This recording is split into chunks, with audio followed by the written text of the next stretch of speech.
let's get straight into the game. Obviously, Liverpool started off not so great. I think for the first 10 minutes it was a bit shaky. We couldn't really get a foothold on the ball, but it was probably the same for United. A few shots either way, but then United took the lead, and I think that I was thinking, oh, here we go. This game gives them that direction to go and pursue the momentum that they've generated through that first goal. And look, it was a scabby goal to concede, but it was a good goal. And we just weren't defensively alert for that first 10 minutes. Obviously, we slowed it down, got a lot more confidence. Personally, I think we should have had a penalty. That was 100% a penalty, and I think I could be sitting here really, if we had drawn the game or possibly even lost the game, both of those hypotheticals could have happened, and if they did happen, they would have felt the same. But that VAR incident is an absolute disgrace. Now, I know I should be coming on here all bouncing, all happy, and all that sort of stuff, but I can't stick up for VAR when they're making stupid decisions like that, slowing play down. Look, I still think it was a penalty from slow down. He clatters him. And from before VAR, we were looking at, right, does he get the ball? Yes, he does. Now, when we're looking at VAR, we're looking at the follow-through. Does he follow through?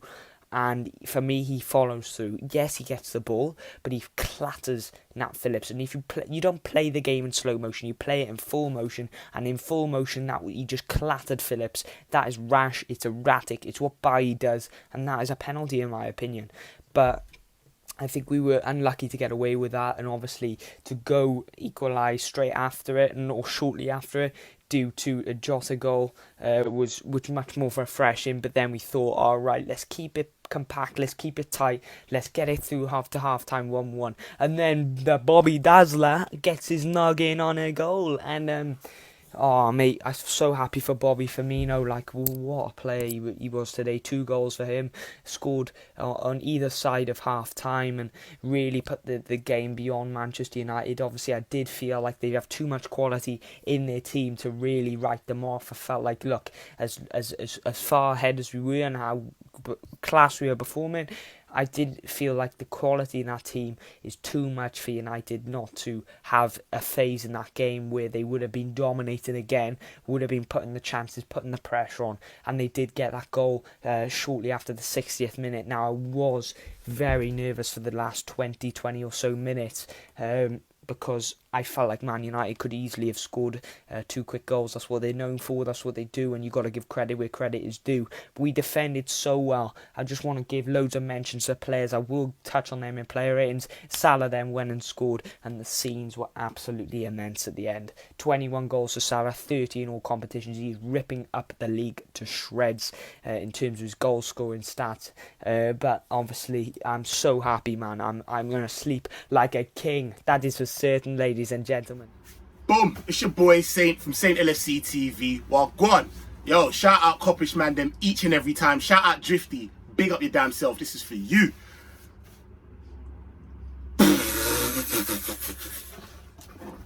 Them man there got absolutely clotted. They got slapped up. You know what this is like?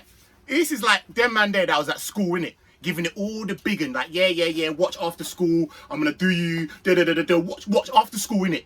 Their man there, go and call their mum or that, yeah, mum, like, come get me, innit? 3:30, you're just seeing man slide into the car. You're thinking, what? Alright then. You know, tomorrow, you're like, snatch them man there before school bell. Give them that thumping, you know? That's what it was, bruv. You don't try to do bus tactics and all of that. For what? For what? It don't make no sense. Like my boy Drifty said, you didn't want to do it against Roma. You didn't want to do it against Leicester. But now you want to do, like we hate the Glazers and that. Listen, settle in it. Just hold your 4, just hold your pamming and relax in it. You know what? When I watched the game, obviously, it meant something for us, innit? Top 4 and all of that. Nipsey, relax, man. Even my dog knows, like, he's like, let me get him. Nah, when I was watching the game, obviously I'm thinking, yo, like, it was tense, innit? Because we needed to win. I didn't really enjoy it. I didn't really get to soak the meat, the sauce from the bones. You know them way there? I was just yamming it quickly, like, oh, like, what's good? Bruv, when I got to relax and actually watch the game back, we absolutely schooled them. like no long thing. They got moved to. Bruno Fernandes was doing a rat-tat. Bro, seriously, Splinter, that's your new name. Splinter, Mr. Rat, you know, squealing like some little girl on the floor. Shut up, bruv. Like, Robertson was on stuff. When shout out everyone that jumped on my channel. When I was doing my review, I didn't even give Robertson the praise that he should have got. Bro, defensively, he was on crud. I know you lot have seen the little thing that they put up when he clapped Rashford real quick. Where you going? Give me that. Hey, bro, we were on stuff. Let me not talk about Trent. Wamba who? Man, I say Wamba what? Hey, come out of here, rude boy. His name's Trent Alexander-Arnold. He's a bad boy. And he's the scouser in our team. You see me? Nah, he done bits, bro. Absolutely smashed it. Alisson, please, no more playing out from the back. I beg you. Bro, you got my heart shaking. Like, I'm not on it. The complacency, relax. But you're doing your bits, innit? Now, we absolutely smashed it. Like, what? You know what time it is. Hey, come on. Sing along, gang. Trust me. Wait, there's something that the cop wants you to know. Best in the world is Bobby Firmino. Hey, number 9. What? Give him the ball and he'll score every time. Chop. Si, senor. Give the ball to Bob and he will score. Hey. Yo, shout out. Gang, Kop-Ish, man, them. Boom. On to the next one. Man United, hold that. You lot are dead. Yes, Kop-Ish. Good to be on again.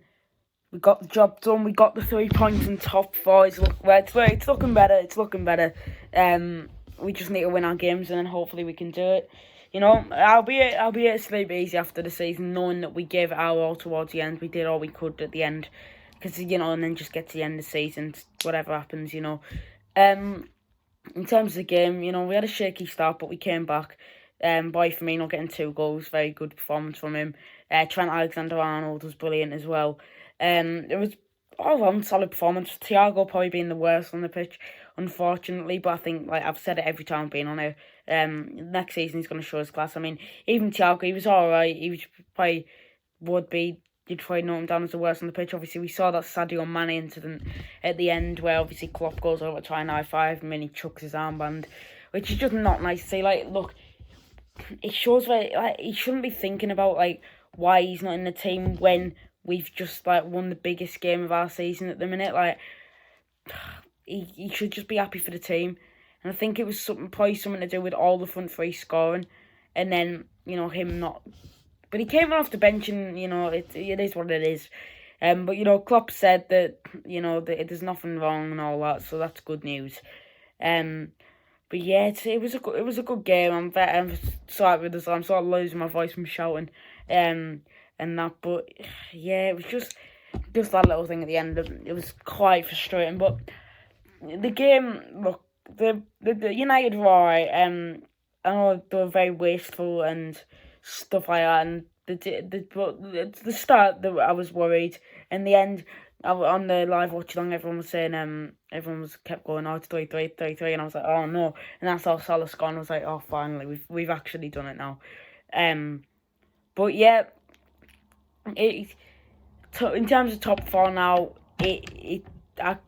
Leicester and Chelsea, the fact that Leicester and Chelsea have to play each other just works for us perfectly, because one of them needs to drop points, and whichever one does, then we need to just.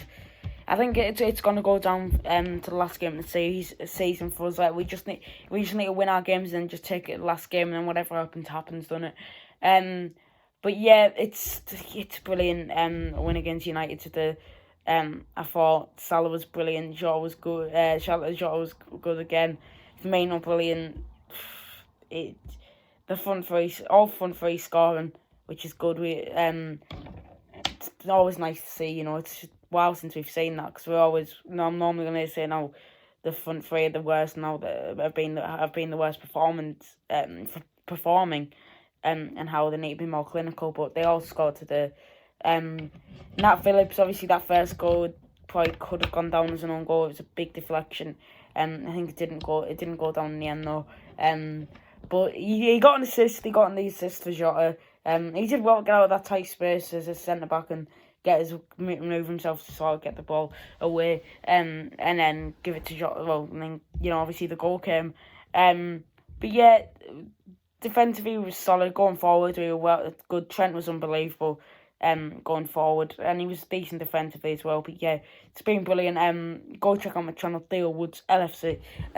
Trying to get to 300 subscribers as soon as possible. There's going to be like match day vlogs when I can go back. I'm going down for the Palace game. Not got a ticket, just going to be doing it from outside the ground and all that. At Hotel Anfield and all that. Stay tuned for that. And yeah, hope you have enjoyed. Yeah, I'll say all adios. Come on. The only exciting thing about this game was beating Man U. Other than that, it's too late. Where were you front 3-4 during the game that we really needed you, and you were limp. No shots, nothing. So, honestly, I'm not even bothered. The only thing feels good that we beat the scums. That's it. Peace. Yes, get in there, Redman. Get in there, Redman. What a win. What a win against the Manx. Absolutely brilliant. Absolutely brilliant. I had no confidence yesterday, lads, in this win tomorrow. As in, well, it's the next day, and it's the night after the match, and very much still buzzing over it. Can't believe it. No one had a hope or prayer for Liverpool in this game. Because surprisingly, when you see Leicester drop points to Newcastle, you go, oh, okay, there's something here. Then you see West Ham dropping points to Everton, and then you go, he might be on here. So we beat Southampton at the weekend, and you go, okay, it's just Southampton. We have to do more harder than that. But then I think it was 2 days ago now, from when I'm recording this, that Arsenal beat Chelsea at Stamford Bridge 1-0. And that's when you're going, Chelsea have lost, Leicester have lost. Very much, and it's very much a case of, okay, Liverpool, take the chance here, get the win here. And if you don't get the win here, if you draw or lose, then it's done. Top four will be guaranteed done, because how can you catch it with the results you've had this season? So I went into the game very much on the lines of, I'm not confident, I'm just going to keep level-handed here and just hope that we can actually score something. Funny enough, Man United end up scoring, and you're going, oh my god, this is going to go one way right here. We're going to drop our heads immediately. But then Liverpool kind of gathered themselves into the game very quietly, and they kept attacking, and I thought, I think a goal's coming here. And then Jota ended up scoring with a Nat Phillips assist, which ended up so brilliant. So 1-1, not getting my head myself here. Then Firmino scores a brilliant goal to make it 2-1, and you go, oh my god, yes, let's go, let's keep going in the second half. And then second half comes 3-1, and go, yes, this is our game here. But then stupidly we can see the goal, and the nerves start kicking in again. But I think Liverpool didn't panic. I think Liverpool had a game plan here, and I think what they had was just to have the midfield sort of do their job, and because this Man United team was able to get at it, and we were able to get at it, and I must say, Salah to finish off that goal was like, yes, top four still on here. It's in our own hands, basically. That's what I'm saying. So that's where it is now. Top four is in our own hands. We can't ball it now. West Brom and Burnley now coming up with a Crystal Palace home game of potentially of 10,000 people in the ground.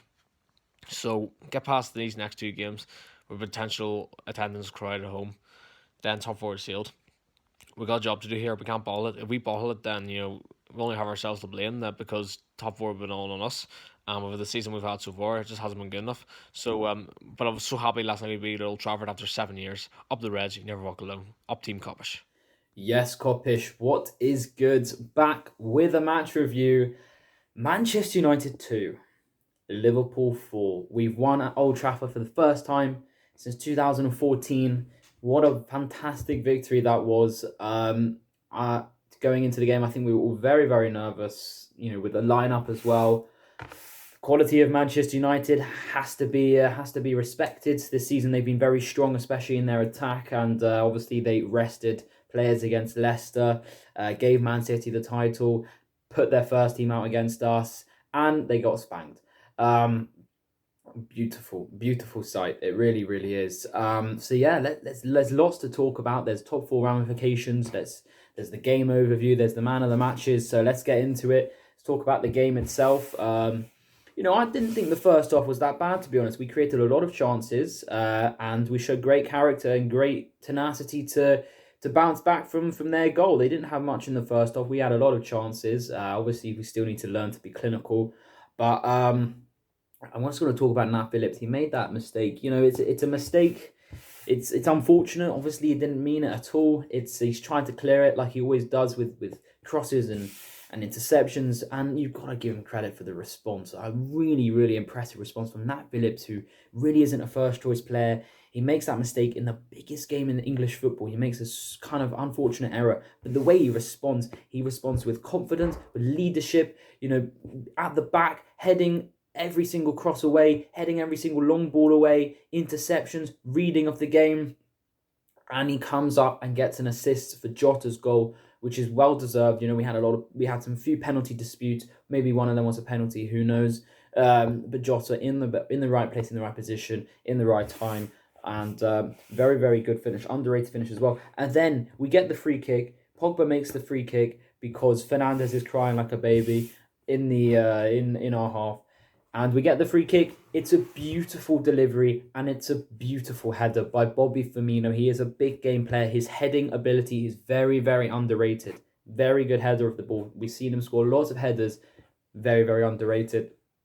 Wonderful, wonderful goal. Very important for Bobby to get these goals. He is a striker, and we want him to look good in this footballing world, and he gets 2 goals in a game against Manchester United at Old Trafford. You can't really beat that. But the guy has quality, but we know where he lacks, and we can't be too ahead of ourselves. If we're saying one thing about Fabinho once, we kind of got to stick to it. If he can't improves in his attacking quality, maybe in his finishing, in his predatory instincts in the box, maybe could be okay, but we still do need a number 9. Let's be very honest with ourselves. And then at the beginning of the second half, we go into Manchester United again. Intensity, pressure, desire, confidence. It's what you want to see in this Liverpool team. It's not the best Liverpool team on paper at all. Our form is good, but the season has been terrible. And we get that third goal, a crucial third goal, and we could have made it 4-1. Trent had a golden chance, Jota made a golden. I was fuming when we missed that chance because I knew those were the chances to put the game to bed. And we know Manchester United, the king of comebacks this season. They've done very well from behind. They were going to strike back, and they did strike back with Rashford's goal, and I couldn't believe it because it was 3-2 with 25 minutes left, and we could just see the headlines. Manchester United probably going to come back with, I didn't think our defence were able to withstand the attacking onslaught for Manchester United. Reece Williams was an okay performance, to be honest, but I didn't think they had it in themselves to withstand it. We bottled a lot this season, capitulated a few times, but Liverpool proved me wrong, and I'm the first to I'll be first to admit that. It was very, very, very impressive the way we held on, and United probably could have scored to make it 3-3, but that counter-attacking goal from Fabinho's interception and the pass through to Salah, and the celebration was insane. Not Salah's best game ever, but he's there in the right moment, in the right time, and he's always looking to score, and he's always looking to just take the game by the scruff of the neck and get that ball in the net, and he did that very well. Good finish, and a massive, massive win. Now let's talk about Trent Alexander-Arnold. What a performance. His form, since he's been dropped for England, has been impeccable. Let's be honest. He had one dodgy game against Real Madrid, but, no one really played well in that game, to be honest. And, wow. Brilliant defensive work, brilliant attacking work. The quality on his delivery is so good. The quality in his passes, his vision, his forward thinking is absolutely impeccable. Defensive work, the way he was tracking back, bombing down the right and left, fantastic from Trent Alexander-Arnold. Has to start, obviously, for England. Defensive abilities, very, very underrated. I think his actually defensive abilities have improved, considering there's more onus on him to defend with Phillips and Reece Williams at the back. So credit to him. Robbo, I thought, had a fantastic game. As I said, Winston, Nat Phillips, Alisson, a bit dodgy in moments, but I think I'm trying to remember whether he made some good saves. I can't really remember too many good saves, but yeah. Fine. Reece Williams now, we won the game, but let's not be ahead of ourselves. It's nerve-wracking watching him play at the back. I'm not digging in. I'm just making an observation. We're a Liverpool Football Club. We're allowed to talk about our players. In this whole kind of era of fans having a say, you're allowed to have a say. And I don't think Reece Williams is the business, to be honest. And, I think we all know that. It's tough to be thrown into the game, but, I think his performance was slightly dodgy. But I think it improved towards the end of the game, so credit there. The midfield, Fabinho, Thiago, Wijnaldum, I thought worked really well. They worked really, really hard. Thiago, another wonderful performance. I just think this season he's got a bit too much criticism, to be honest. He had a massive injury that was out for pretty much the first half of the season. A lot of games injured. Start changing his positions and stuff like that. He's settling down very well. The Fabinho-Thiago combination is incredible. We have to also appreciate Wijnaldum's performance. He works tirelessly in the midfield. Very, very impressive from Gini Wijnaldum, I've got to say. Got to give him credit as well. I think a lot of what he does is underrated. There are some times where he does go missing and we question what he's doing, but he does do a good job in that midfield, distributing play, taking control of the game, interceptions, just playing it forward, the dirty work. Very underrated in football. And the front three were very good. Obviously, Firmino, Salah with the goals, and so did Jota. They got their goals. Jota definitely could have had... I can't believe he missed that one off the post. I was screaming my head off when he missed that because that was crucial. But yeah, now, what does this mean for top four? Well, it means that it's in our hands. Now, let's not get too ahead of ourselves. This season, what can we learn from this season? Well, we can learn from this season that when we've been presented with an opportunity, we have tended to not capitalise. Hopefully now we will learn from our mistakes. We beat West Ham away 3-1. We beat Tottenham away 3-1. But then we still lost those critical home games to Brighton after that. And I believe before that. And Fulham after that, I think. Burnley as well. We've drawn to West Brom at home. We're playing West Brom away in the next couple of days. Who knows what can happen? Let's not get ahead of ourselves. Furthermore, I still think the defense is slightly unreliable. They've done well, but even though I don't really rate Kabak and Reece Williams that much, I do think Kabak is slightly better than Reece Williams. So I hope he's back for the West Brom game. And it's very, very important that we break those teams down. It's very important we get those 2 wins because if we get those 2 wins, we'll go into the final day. But stop with this top four is guaranteed nonsense. It's not. It's not guaranteed at all. Look, what you've seen this season, we haven't put a run together for the whole season. I think the most number of games we won is 3 on the bounce. We had an opportunity against Newcastle at home. We bottled it. Don't say top four is on. It's on, but it's not guaranteed. Just go into the game level-headed, be measured, stop with the bollocks that we're just going to get it. We can get it. It's in our hands. But throughout the season, we've seen that we have not managed to beat the small teams. We lost to Burnley. We drew to West Brom. Yes, we demolished Palace, but Palace actually have an underrated record at Anfield. Yep, remember they beat us on the final day 3-1? In 2014-15, I believe. Gerrard's final Anfield game. So let us be composed and measured, and it's still very tough. I'm very, very nervous about top four, to be honest. But I do think we're on good form. We're playing good football, and we're getting a lot of chances these days, and we're looking much sturdier in the midfield, and our defense is coping. So we're doing all right. So yeah, up the Reds, massive, humongous win against Manchester United, our biggest rivals. Take that. You can be in your Europa League final, whatever.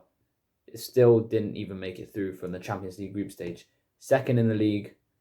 Yeah, well, you didn't win it, and they probably bottled the league, to be honest, because they had a good chance and they didn't do it. So yeah, unlucky to them. Big up to the Red Men. Liverpool Football Club. Massive win. Come on, the Reds. Come on. Go to West Brom. Get some early goals. Be clinical. Move the ball quickly. West Brom will park the bus. They don't have much to play for. I want to see the same energy and intensity that we showed against Manchester United. And we need to be clinical. And we will hopefully manage to secure a top four finish with a good end to the season. Come on, the Reds. You'll never walk alone. Big up to you guys at Kop-Ish.